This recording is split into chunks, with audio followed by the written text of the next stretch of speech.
Welcome into Survivor Analytics. I am your host, Clyde, and today I will be ranking the entire cast of Season 13 Survivor Cook Islands. With all my rankings, I follow the same rule set where I will consider the social, strategic, and physical sides of the game. However, I generally favor the social and strategic components. I think relying on challenge wins to stay alive typically means that a player has some inherent flaws and that they cannot integrate into the majority. This ranking will focus solely on these contestants' performances on this particular season. You have 5 players here that return in future seasons, those being Parvati, Penner, Candice, Yul, and Ozzy. Those later appearances will not factor into this ranking at all. So before jumping into this ranking, there were a couple things that I wanted to hit on. It's important to note that this was the first legitimate 20-person cast in Survivor history. Yes, Season 10 Survivor Palau included 20 contestants, but 2 of them were knocked out of the game in the first episode before anything really started. So I guess this is the first time where 20 players actually receive tribal assignments. With that cast size, the edit is extremely unbalanced, with some characters receiving far more content than others, which adds another layer of difficulty to this ranking. There are multiple instances of players getting voted out of the game, and we don't really know where they stood strategically. Another convoluting factor in this assessment is that some of these contestants simply did not want to play the strategic game of Survivor. While players like Cao Boi and Flicka make runs in the pre-merge, they vote primarily based on vibes. Lastly, we need to acknowledge the overarching production interference within this season. It has been reported after the show that production intentionally introduced gimmicks like the bottle twist to work against the Raro tribe. For obvious reasons, production was concerned with the potential public perception of that alliance of Parvati, Adam, Candice, and Jonathan dominating the latter half of the game. So I definitely needed to consider production's pulling of the strings behind the scenes. So with all that out of the way, we can jump right into the list. And here at the number 20 spot, we have the lovebird of the season. It's Billy Garcia. Billy places 19th overall, but he is undoubtedly the most isolated contestant from a social perspective. In episode 2, Billy is presented as a player that does not contribute to camp life on the I2 tribe. As a result, Ozzy leads the charge to throw the immunity challenge in order to vote him out. While I disagree with the idea of throwing a challenge this early in the season to begin with, it's still a bad look for Billy. Every other member of the I2 tribe was included on this plan, yet none of them stepped up to save Billy. I will give Billy some credit for his ability to recognize that the tribe threw the challenge. He also makes a solid pitch to Cecilia and Cristina to save him, but at the end of the day, he's voted out unanimously. Billy falls into that common archetype of the lazy player voted out in the pre-merge due to challenge strength. Now, I think Billy would perform way better on a modern season of Survivor, but for this season specifically, he ranks at number 20. With Billy out of the way, we can jump over to the number 19 spot where we have another contestant voted out in the pre-swap section of the pre-merge. It's Sekou. Sekou's Survivor journey is similar to Billy's in many ways. Both of them are non-factors in camp life, which makes them targets early in the game. Sekou earns this position just ahead of Billy for a couple reasons. One factor that favors Sekou is that his tribe never threw a challenge to vote him out. He was on the bottom of that group, but had Hiki won the first 2 immunity challenges, he at least reaches the swap. Another minor factor that pushes Sekou ahead is his ability to at least form one alliance on the island. Sekou goes home in a 3-2 vote where Nate works alongside him. Now, you could argue that Sekou did more actively bad things to position himself on the bottom. He presents himself as a leader in selecting Penner for the first Exile Island trip. His pitch to Stephannie before Tribal Council was pretty uninspiring. But I never saw Sekou as isolated as Billy on I2. For those reasons, he lands here at number 19.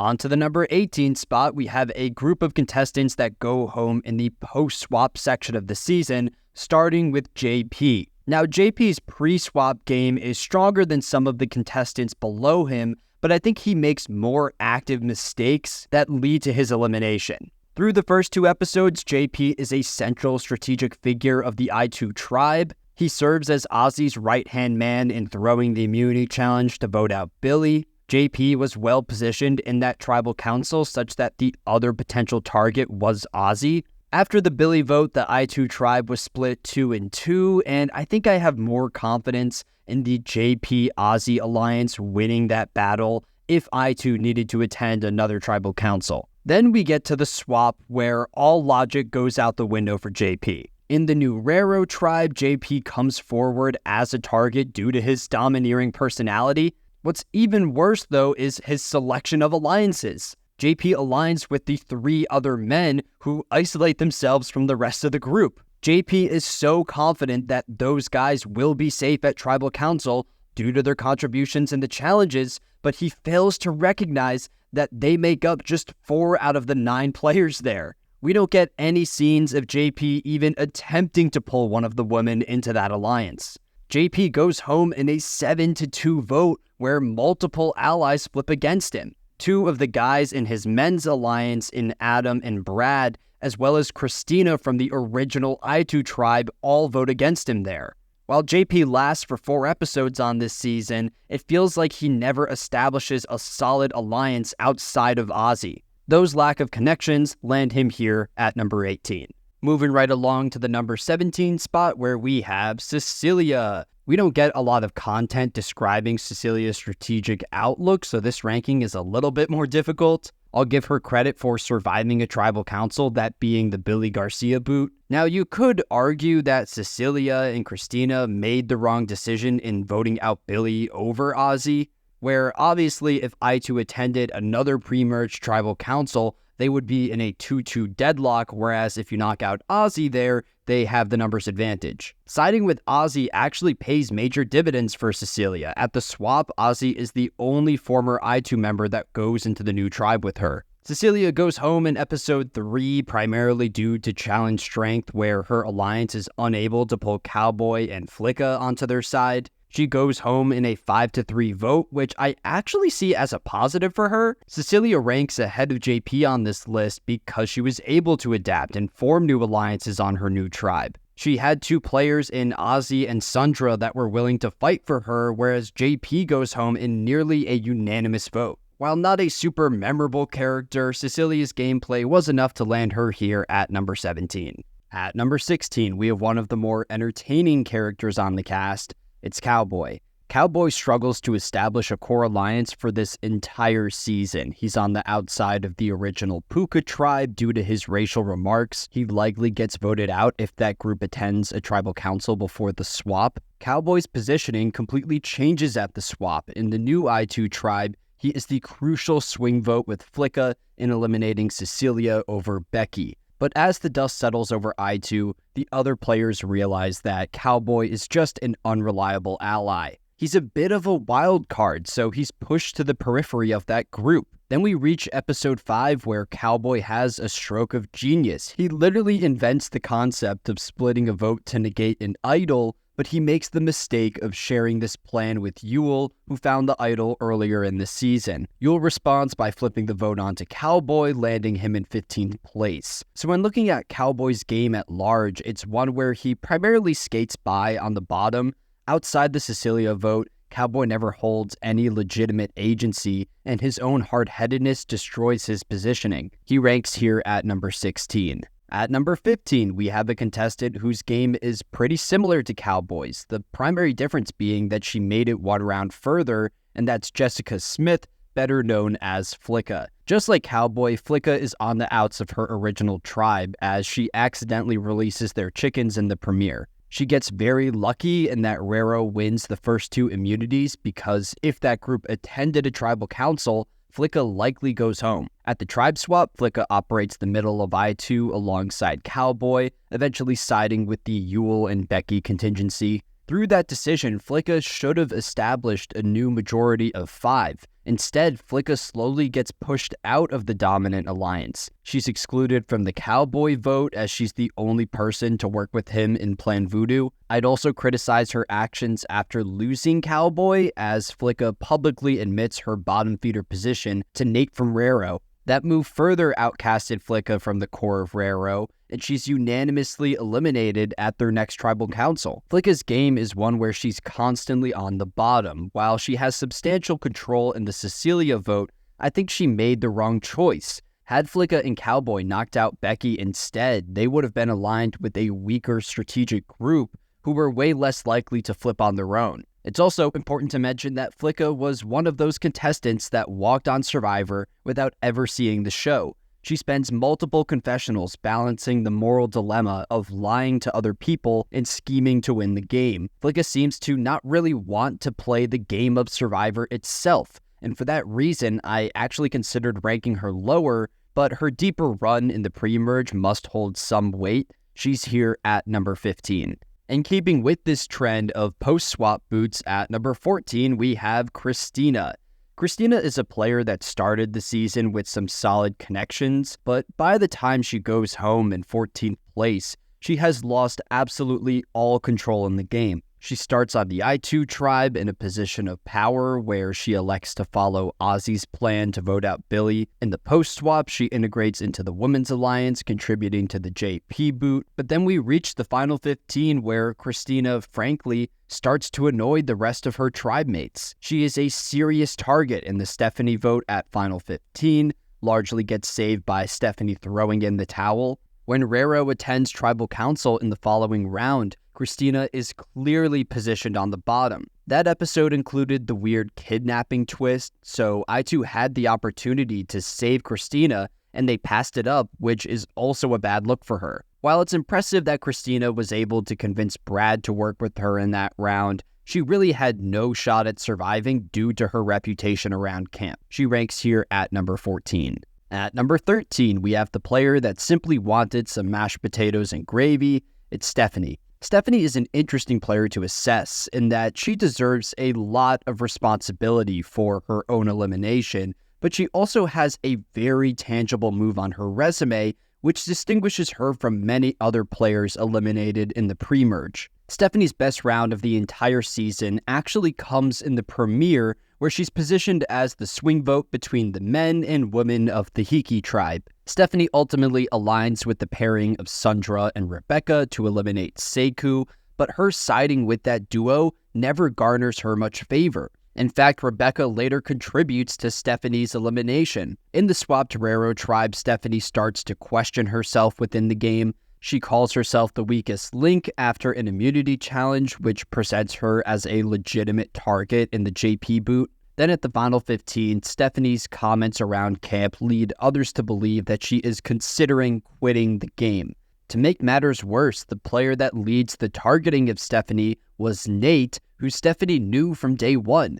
She goes out in a unanimous vote, and it's difficult to fault anyone other than Stephannie for her downfall. So balancing her disastrous exit with her control in the early game lands Stephannie here at number 13. At number 12, we have one of the more under-edited players on the cast. This contestant sticks around for 8 episodes, and he receives just 6 confessionals in that stretch. It's Brad. Brad enters this season on the Puka tribe, where he's positioned on the periphery of the core alliance. I believe that Cao Boi was the clear consensus target for Puka had they attended a tribal council, but Brad's name was not much further down the list. When Brad swaps over to Rero, he's able to work within the majority early on, contributing to the eliminations of JP and Stephannie. At the Cristina boot, Brad makes the questionable decision of siding with Cristina and voting against Jenny, who he met on day 1.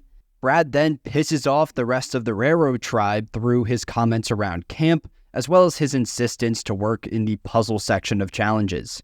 Episode 9, Brad's elimination, is a complete disaster on multiple fronts. First, this episode features the mutiny twist, meaning Brad had the opportunity to swap over to I2 if he correctly identified his spot on the bottom. His decision to remain on Rero shows a complete misunderstanding of his positioning within the game.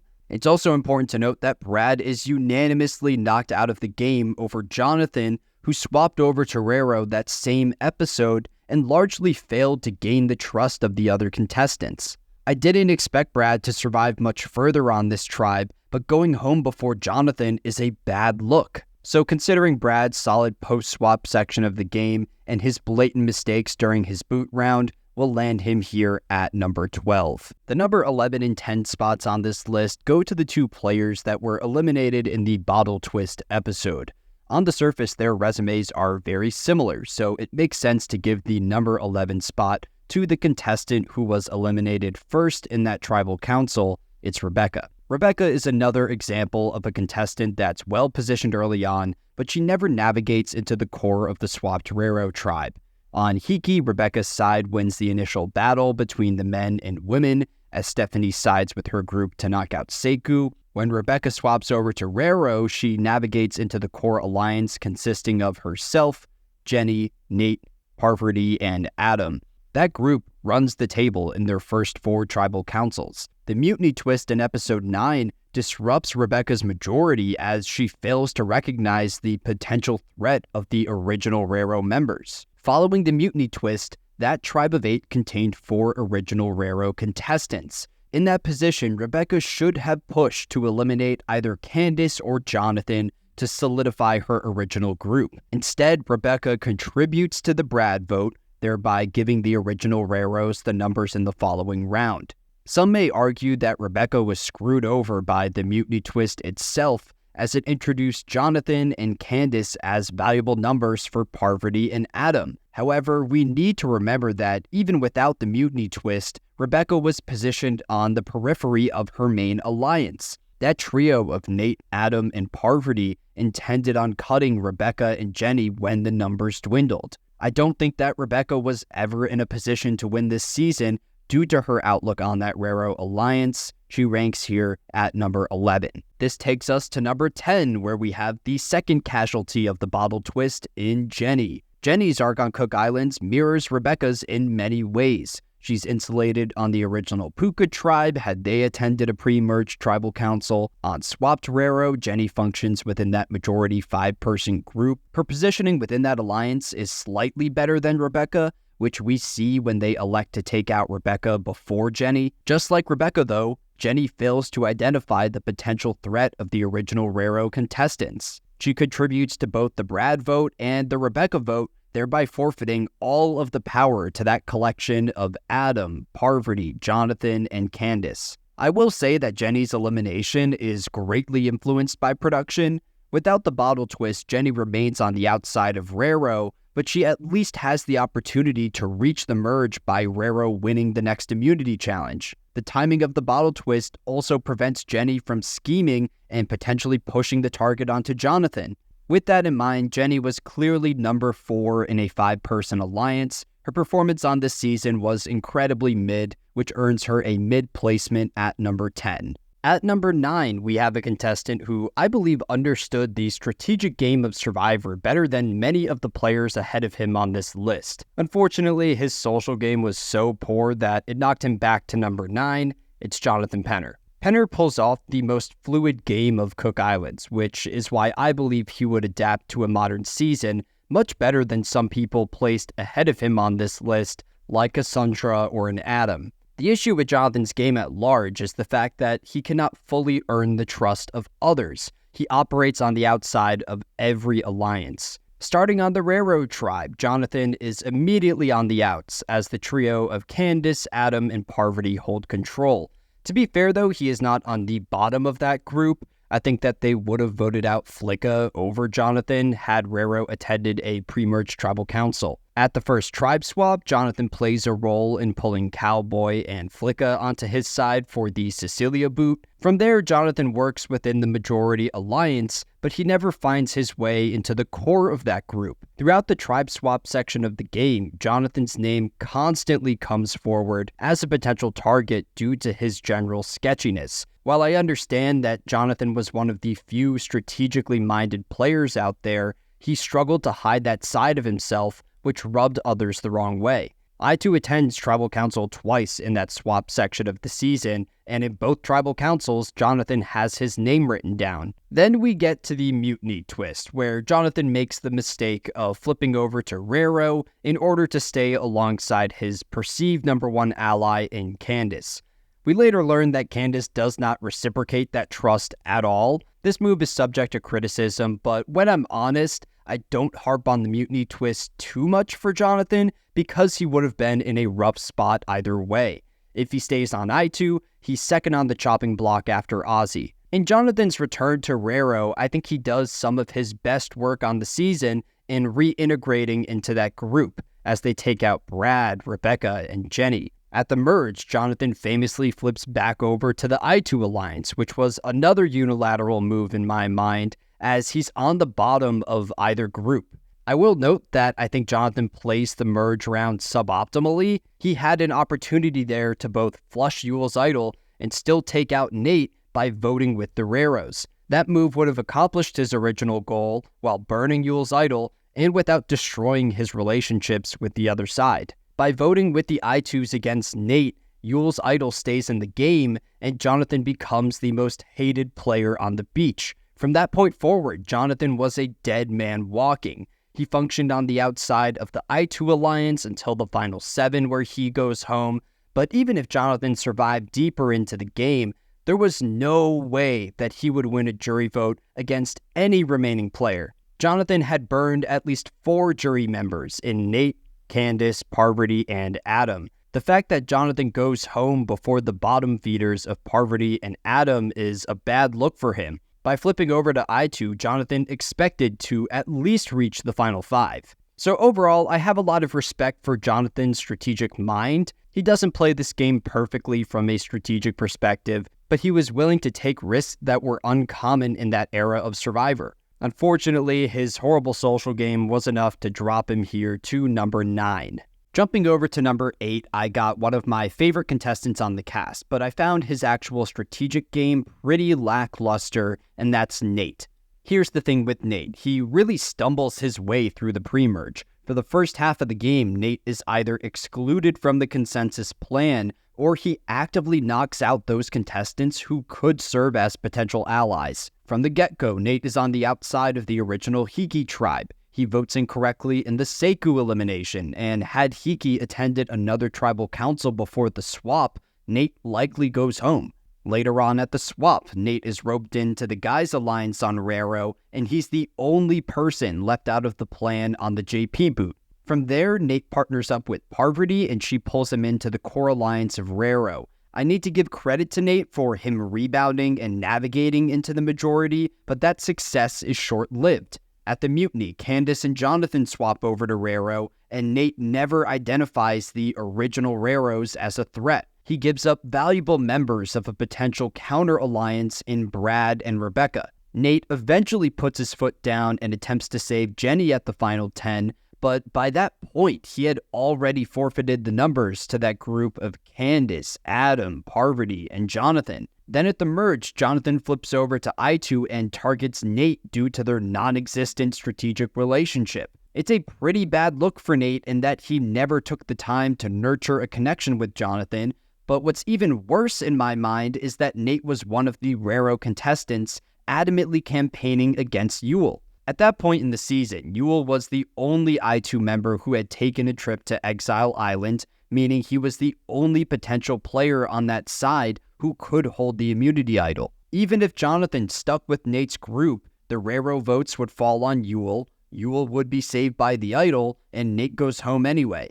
Taking this hypothetical a step further, let's say Yul didn't have the idol, and the Raros vote him out and control the game until only their members remain. In that case, Jonathan is the obvious boot at Final 5, and Nate is the target at Final 4. All of this is to say that Nate never fully weaseled his way into the core of that alliance. To be fair, I like Nate's jury chances a bit more than Adam, Parvati, and especially Candice, but I don't know if there was a clear path for him to the end. So combining Nate's suboptimal positioning and his constant failure to even identify his strategic mistakes, I will rank him here at number 8. At number 7, we have the contestant who I believe plays the best pre-merge game on the entire cast, and that's Candice. Obviously, people remember Candice for flipping at the mutiny and spending an insane amount of time on Exile Island, but I think her game before the mutiny twist is incredibly impressive. She starts the season on the Raro tribe and positions herself within its core alliance alongside Adam and Parvati. After the tribe swap, Candice is a central figure of the new I2 power structure, In fact, it's revealed in episode 8 that Yul and Becky were closer to Candice than any other member on that tribe. At that point in the season, Candice was the best socially insulated contestant in the game. On top of her bond with Yul and Becky, Candice had Jonathan calling her his #1 ally in confessionals. She had Adam offering her a spot in the new Raro alliance with Parvati and Nate. If this season played out normally without any ridiculous twists, Candice would have reached the merge with a ton of strategic options. But then we get to the mutiny twist, where Candice destroys her ideal position by flipping back over to Raro. In Candice's mind, this flip would ensure that her closest Raro allies reached the merge, but that group already held control of their tribe. In other words, I believe that the trio of Nate, Adam, and Parvati already built the necessary power structure to survive 3 tribal councils without Candice's help. In reality, by flipping over to Raro, Candice completely burns her relationships with the members of I2. It was a public act of betrayal that limited her strategic options in the post-merge and ruined her chances at winning a jury vote. Straight up, I don't know if Candice had a winning final tribal council combination on this season, as there were 4 players who would not vote for her under any circumstance. Now, I will credit Candice for her ability to reintegrate into the majority on Raro following the mutiny twist, but that doesn't remedy the fact that it was a bad decision to begin with. At the merge, Candice makes the crucial mistake of targeting Yul despite his potential possession of the idol. Earlier on this list, I faulted Nate for this decision, but it's even worse from Candice's perspective, as she had attended Exile Island 3 times before that round.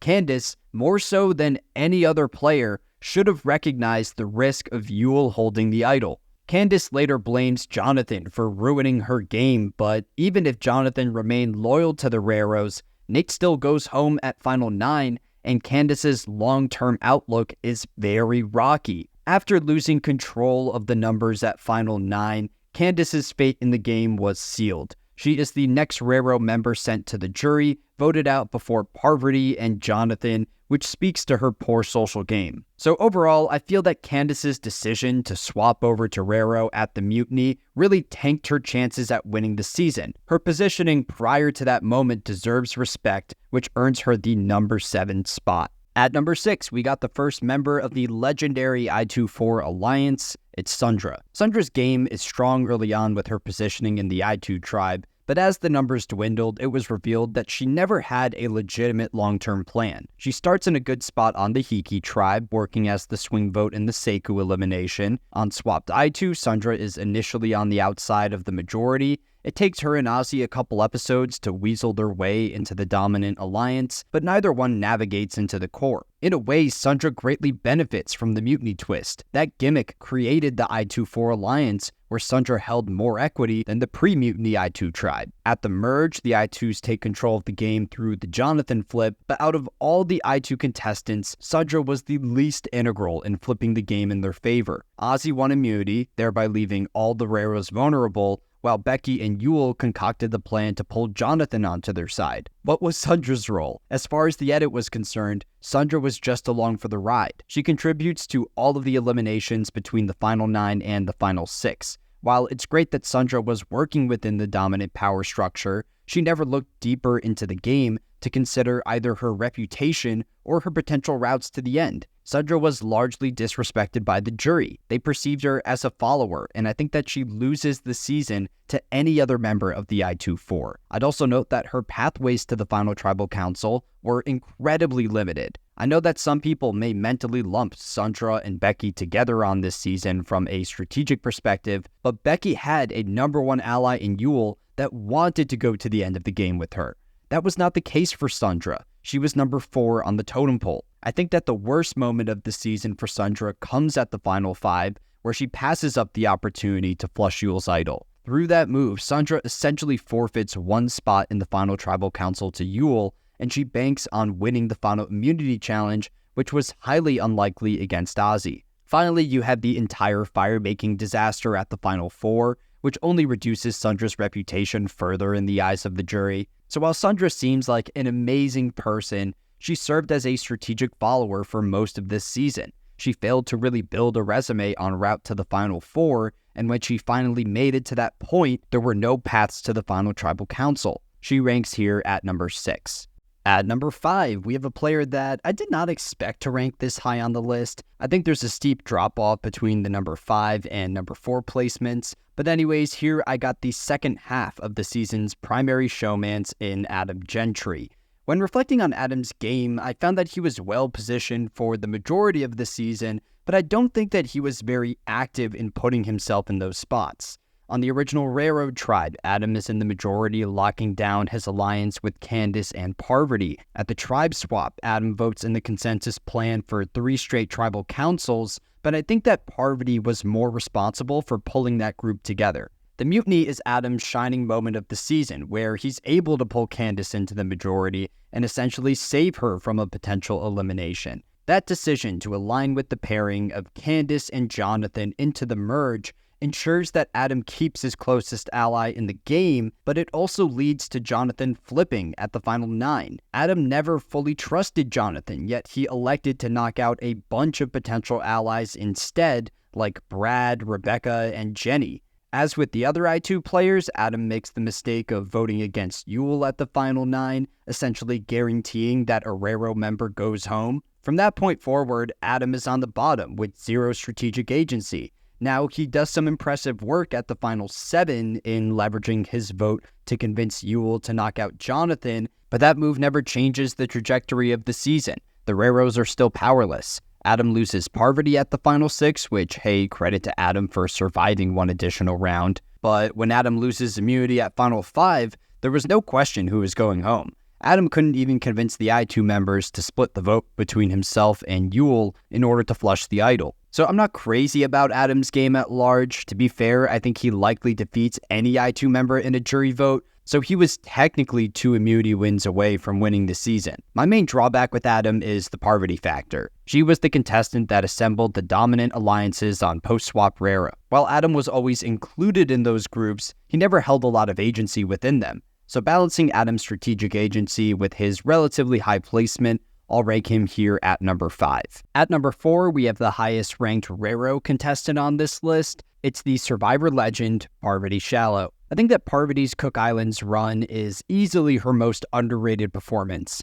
I know that the edit reduces Parvati at points to this flirtatious archetype, but when you take a deeper look at the alliance dynamics across the season, you will find that Parvati was well positioned the entire time. If not for the mutiny twist and the bottle twist in the pre-merge, Parvati would have been in prime position to reach the final tribal council with legitimate win equity. Parvati dominates the first half of the game. She starts the season on the Rero tribe, where she's positioned in the majority with Adam and Candice. At the tribe swap, she establishes a new 5-person alliance where she functions at the core. Then there's the mutiny twist, where Parvati is presented with an interesting dilemma.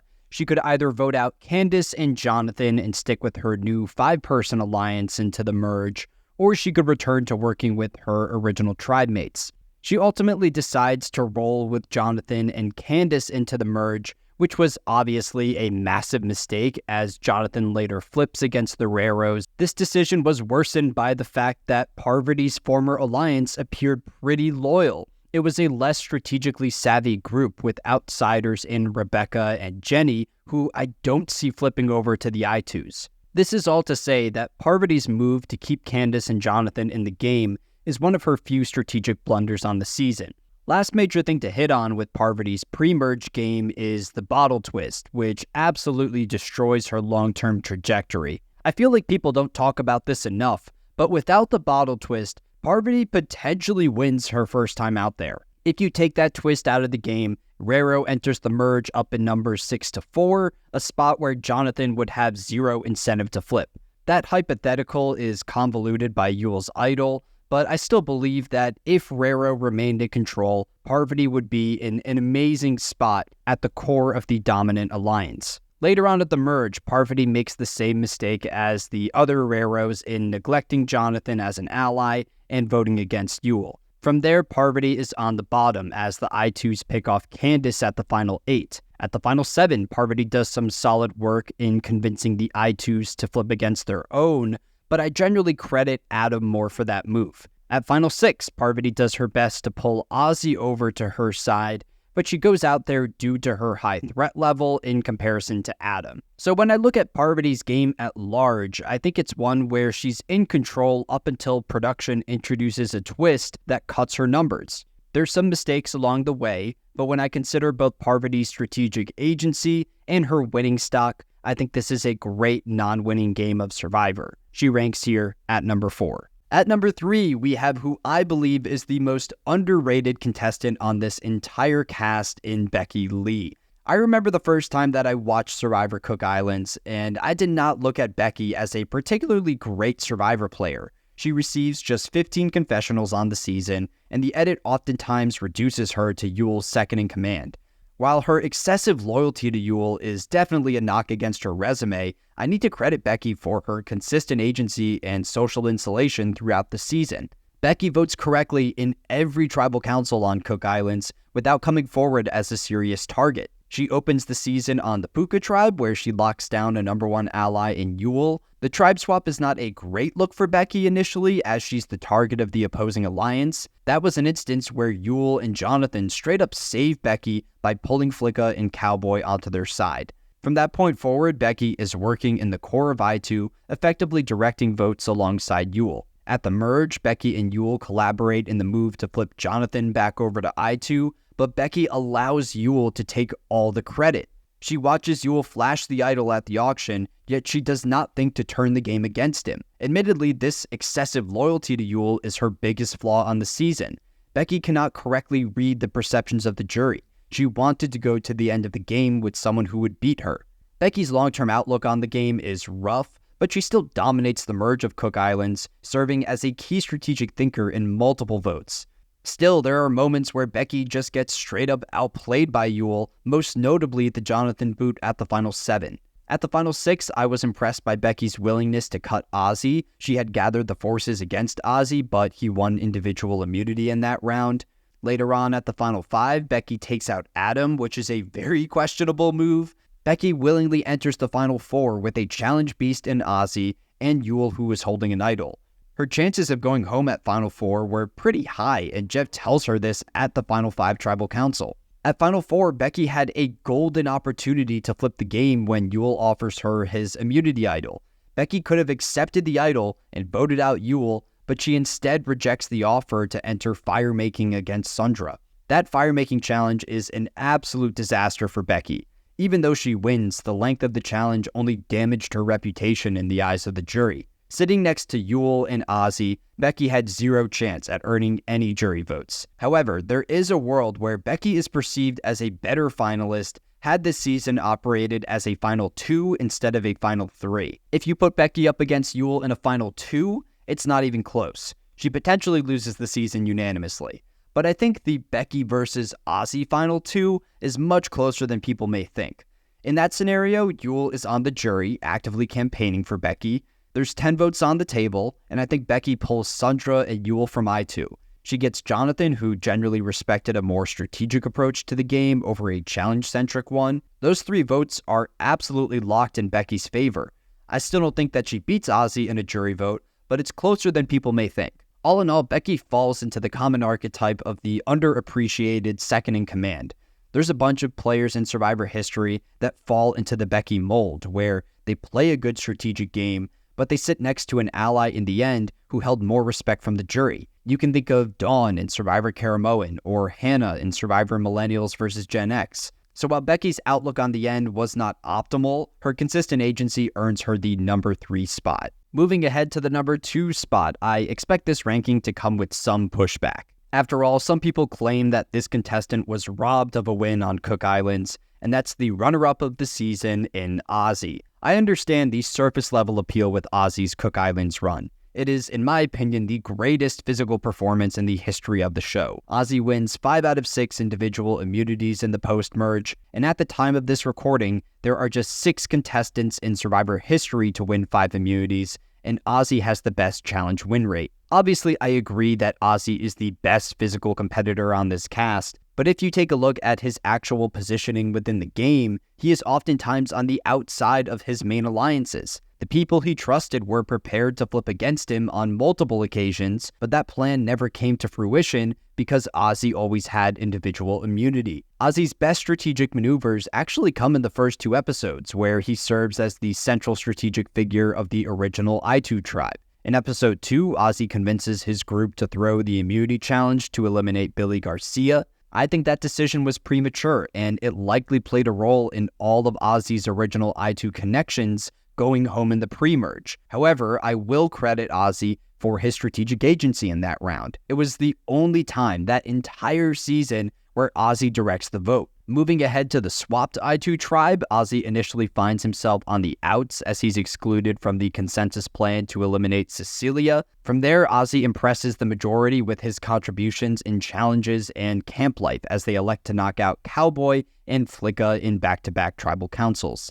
It's important to note that after the Flicka boot, Ozzy was the consensus target for the next I2 tribal council. In a weird way, the mutiny twist saves Ozzy as it makes him invaluable for challenges, and it forces the other 3 I2 players to rope him into their primary alliance. At the merge, Ozzy reconnects with Nate, who he met briefly during the kidnapping twist. Nate offers Ozzy the opportunity to vote against Yul and potentially flush the idol, but instead Ozzy knocks out his closest connection on the Raro side. Between the final 8 and the final 7, Ozzy works within the I2 majority, following their plans to take out Candice and Jonathan. But then we reach the final 6, where Ozzy comes forward as a legitimate target due to his constant success in the challenges. Becky gathers Yul and Sundra, and that group was prepared to vote out Ozzy at the final 6, the final 5, and the final 4. While it's impressive that Ozzy won individual immunity every time, I think the fact that he absolutely needed immunity reveals an inherent flaw in his game. In my general outlook on Survivor, I think it's more impressive to be safe from the vote solely through your social connections, as that approach doesn't rely on random challenges set up by production. Challenge reliance includes an element of luck in that different Survivor challenges play to different individual strengths. Ozzy clearly has a lot of strengths in the physical side of the game, but if the Final 4 challenge was more memory-based than a balance-based one, Ozzy potentially loses and gets voted out. Now, an ability to win challenges is still a positive asset that boosts my ranking of Ozzy as a Survivor player, but leaning on the challenge side lowers my ranking of his Cook Islands game. Another major thing to hit on with Ozzy is the Final 3 twist, which potentially costed him the game. If that season operated as a Final 2, as was the case with every season prior, Ozzy likely wins Final 3 immunity, meaning he decides who to take to the final tribal council. The big question there is, does Ozzy make the right move in taking Becky to the end over Yul?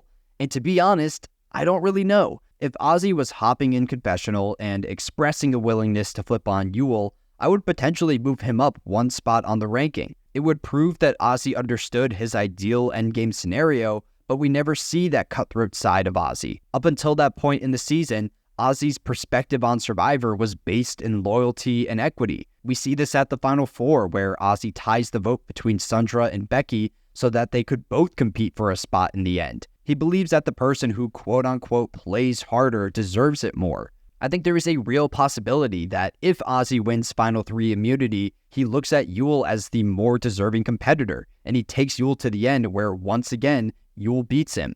Finally, we can talk about Ozzy's final tribal council, where I think he performs well. He receives 4 out of 9 jury votes, which elevates my opinion of his game. Really, if not for the deal between Adam and Yul at the final 7, Ozzy wins the season, but that's just one more instance where Yul outplays Ozzy. So all in all, I can understand the argument for putting Ozzy at the number 1 spot. My relatively lower ranking of Ozzy hinges on my general philosophy on Survivor, one that favors social insulation over challenge dominance. He ranks here at number 2.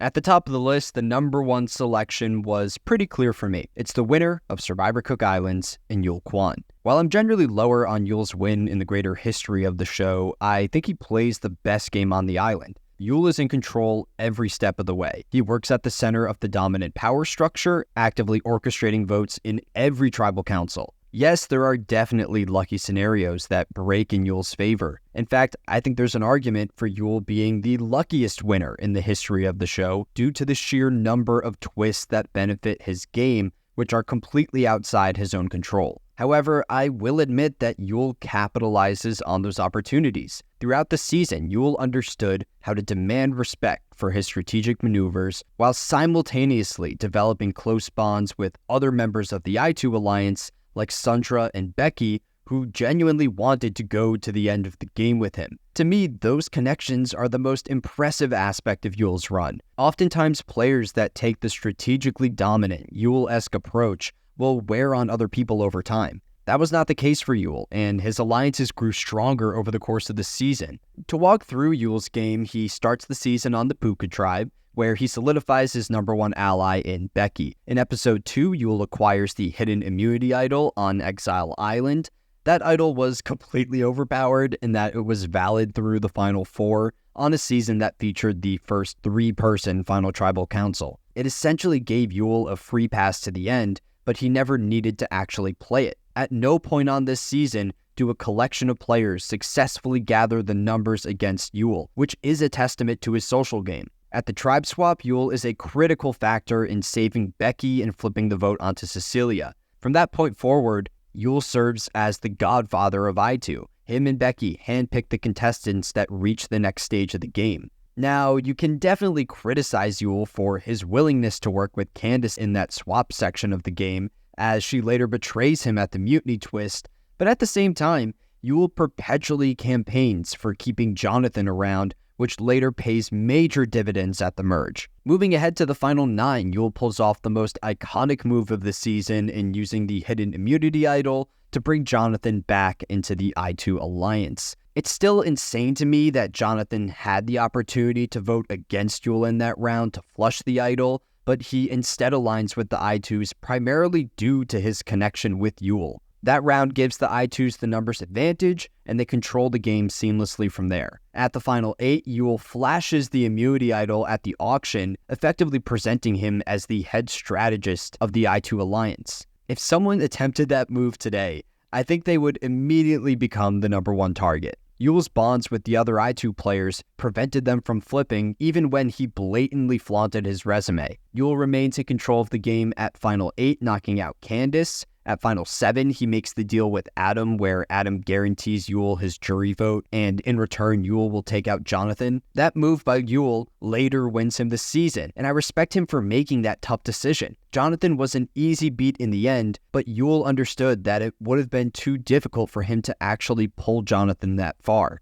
At Final 6, Yul's the head person directing the vote onto Parvati over Adam. Then at the Final 5, we get Yul's best social maneuver on the season, where he keeps Sundra and Ozzy loyal when they had the opportunity to flush the idol. As mentioned earlier, in the endgame, Yul gets very lucky with the introduction of the Final 3 Final Tribal Council. Had this season operated as a Final 2, which was the structure that the cast expected, then Ozzy likely wins final immunity, and there is a chance that Yul goes out in 3rd place. In the final tribal, Yul owns his strategically based game and earns 5 out of 9 jury votes. I don't think people talk about this enough, but Yul won this season in an era where challenge wins were more significant in the eyes of the jury. I feel that the general outlook on Survivor at that time favored players like Ozzy, yet Yul still won. I look at Yul as an elite Survivor player. He's barely outside my top 10 contestants of all time. Looking at Yul's winning game in the history of the show,